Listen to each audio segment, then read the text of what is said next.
રાજ્યમાં ધીરે ધીરે ઠંડીનો ચમકારો થશે। રાજ્યમાં ચોમાસાના વિદાયની ગતિવિધિ શરૂ થઈ ગઈ છે।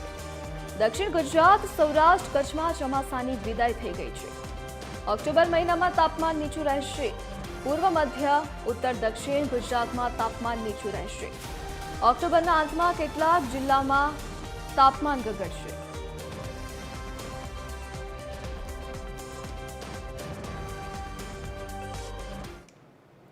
તો વધુ જાણકારી સાથે સંવાદદાતા અભિષેક સિંહ વાઘેલા આપણી સાથે લાઈવ જોડાઈ ગયા છે। જે અભિષેક, હવે ચોમાસું વિદાય તરફ છે અને ઠંડી હવે આવવાની છે, ત્યારે કેટલાક જિલ્લામાં તાપમાન ગગડવાની આશંકા વ્યક્ત કરવામાં આવી છે, શું વિગત? બિલકુલ ધરતી, વાત કરીએ તો હવે ચોમાસાની સિસ્ટમો જે છે તે એક પછી એક સિસ્ટમ જે છે તે નિષ્ક્રિય થતી જોવા મળી રહી છે અને જેના કારણે થઈને હવે રાજ્યમાંથી ક્યાંક ચોમાસું વિદાય કરતું હોય તે પ્રકારના દ્રશ્યો જોવા મળી રહ્યા છે। અત્યારની હાલની પરિસ્થિતિની જો વાત કરવામાં આવે તો અત્યારે હાલ રાજ્યમાં કોઈપણ જિલ્લામાં કે કોઈપણ વિસ્તારમાં વરસાદની શક્યતા જે છે તે નકારવામાં આવી રહી છે। સાથે સાથે મારી પાછળના આપણે દ્રશ્યો બતાવવા માંગીશ કે જોઈ શકાય છે કે અમદાવાદના આ દ્રશ્યો જે છે કે જ્યાં વહેલી સવારે ઠંડીનો ચમકારો જે છે તે ક્યાંક અનુભવાયો હોય તે પ્રકારનું જોવા મળી રહ્યું છે।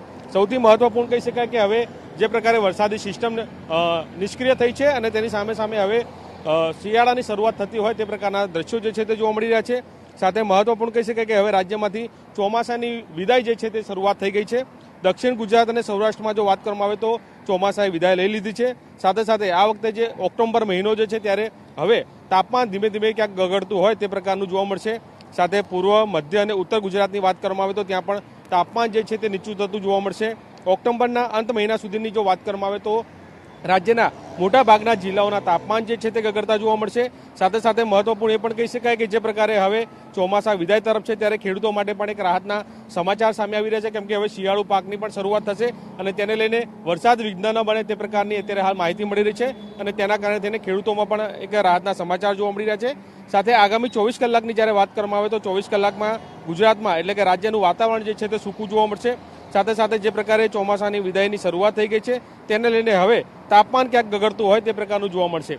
સાથે સાથે મહત્વપૂર્ણ કહી શકાય કે ધરતી હવે જે પ્રકારે ચોમાસાની શરૂઆત થઈ હતી ત્યારથી લઈને ચોમાસું જે છે તે જોરદાર જોવા મળ્યું હતું, ત્યારબાદ હવે ચોમાસું વિદાય થઈ રહ્યું છે ધીરે ધીરે, ત્યારે હવે શિયાળાની શરૂઆત થઈ રહી છે અને આજે અમદાવાદમાં પણ વહેલી સવારે ઠંડીનો ચમકારો જે છે તે જોવા મળ્યો હતો અને હવે આગામી દિવસમાં એટલે કે આ જે મહિનો ચાલી રહ્યો છે ઓક્ટોબરના અંત મહિના સુધીમાં રાજ્યના તમામ જે જિલ્લાઓ જે છે ત્યાં તાપમાનનો પારો ગગડતો જોવા મળશે અને હવે ઠંડીની જે ગુલાબી એટલે કહી શકાય કે શિયાળાની જે ઠંડી ગુલાબી જે છે તે હવે શરૂ થતી ક્યાંક ને ક્યાંક જોવા મળશે।